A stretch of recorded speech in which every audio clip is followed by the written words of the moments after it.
Welcome back, everyone. Ready to dive into the world of Jane Austen? Always ready for Jane Austen. So, she's everywhere, right?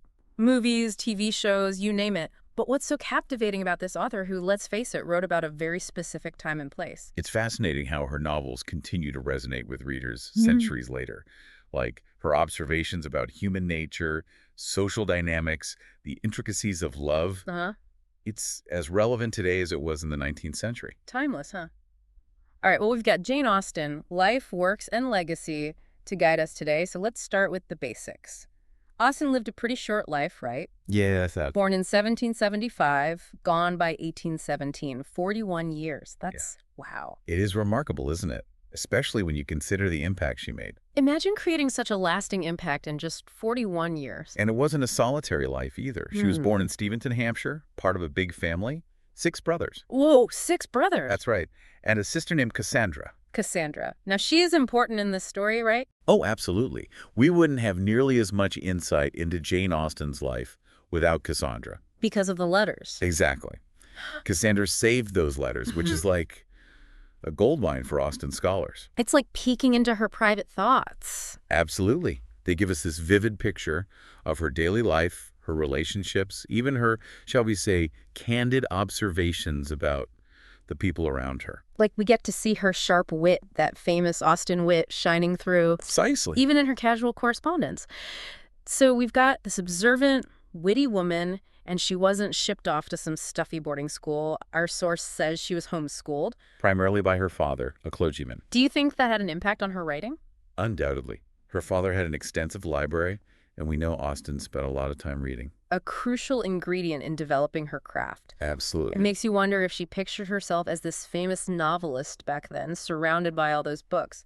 We do know, though, that she started writing young, right? Oh, absolutely. She was writing stories and plays for her family's entertainment. Can you imagine being a fly on the wall for one of those family readings? Can you imagine those early manuscripts? Talk about a glimpse into the development of a literary genius. I mean, it's incredible to think about. It's like a writer's origin story. Exactly. And here's where it gets even more interesting. Her first published novel, Sense and Sensibility, it was released anonymously. Very common at the time, especially for women writers. Right.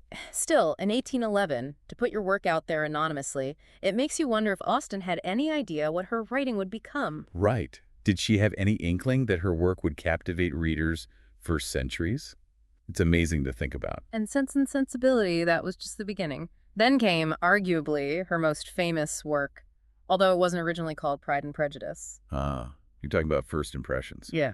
That's right. The original manuscript, penned back in 1797, had a different title. It makes you wonder what prompted that change, right? Definitely makes you think. Because first impressions, well, it just doesn't Right. quite have the same ring, does it?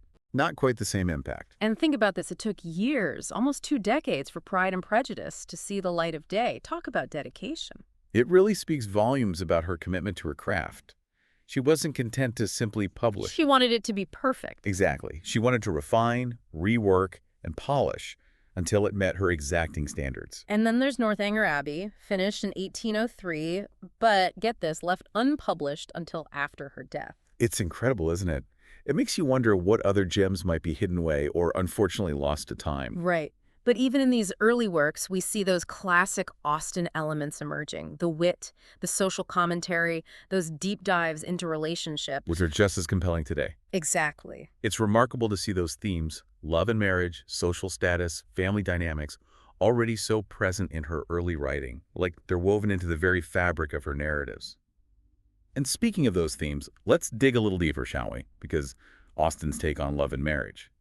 Well, it's not your typical romance novel fare, is it? Not at all. She doesn't shy away from those societal pressures around love and marriage, the expectations, the economic realities. Oh, all those characters are yearning for personal fulfillment. Exactly. It's like this classic conflict that I think we can all relate to, what you should do versus what your heart really desires. Right, and she captures that so brilliantly. Think about Sense and Sensibility. You've got Marianne, driven by passion, and Eleanor with her more pragmatic approach to love. Austen doesn't give us a simple answer about which path is right. It's more like she's presenting both sides, letting us grapple with those dilemmas right alongside the characters. Exactly. And it makes you think about how those same complexities still play out in relationships today. But it's not just about love, is it? Austen brings in social status and class, and suddenly the stakes are even higher. And it's fascinating how relevant that still feels today, right? I mean, maybe it's not about landed gentry anymore, but those same dynamics, they play out in different ways in our modern world, don't they? Absolutely. The way she uses social status to create obstacles, to drive the plot forward. It's brilliant storytelling, and it keeps you hooked. Totally hooked. And then there's family. Oh, the families. She captures those dynamics so well, from the chaos of the Bennet family in Pride and Prejudice to the more reserved Dashwood sisters in Sense and Sensibility. We see it all, the good, the bad, the messy reality of family life. And isn't that what makes it so relatable? Even centuries later, it's like she's peering into the heart of family life and showing us all those unspoken tensions, the rivalries, but also that deep love and loyalty. That keeps families together, right? It's all there. It is. And, we can't talk about Austen without talking about her commentary on gender roles. I mean, this is where his social critique really shines through. Especially because she was writing about these issues so long ago, and yet they still resonate today. I know, right? It's kind of amazing, the expectations placed on women, the limitations they faced. It's all there in her novels. Think about Elizabeth Bennet, for example. Oh, listen. She's intelligent, independent, and she refuses to just marry for, well, anything less than love and intellectual compatibility. I mean, that was pretty revolutionary for her time, wasn't it? It was, and it still is. Exactly. And then you have Eleanor Dashwood, such a model of quiet strength and reason. In a society that didn't always value those qualities in women. Exactly. What Austen does is give these women agency. Even within the constraints of their time, they're allowed to question those societal norms, to speak their minds, and most importantly, to fight for their own happiness. Even if it means going against the grain, right? Exactly. And she does it all with such incredible wit and irony.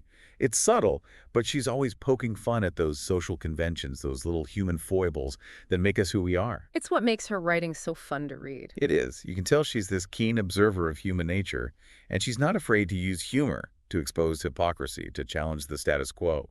It's brilliant. It really is. And we have to talk about her use of free indirect discourse. Ah, yes. Bit of a mouthful, isn't it? It is. But it's such a vital part of her writing. Can you break it down for us? Of course.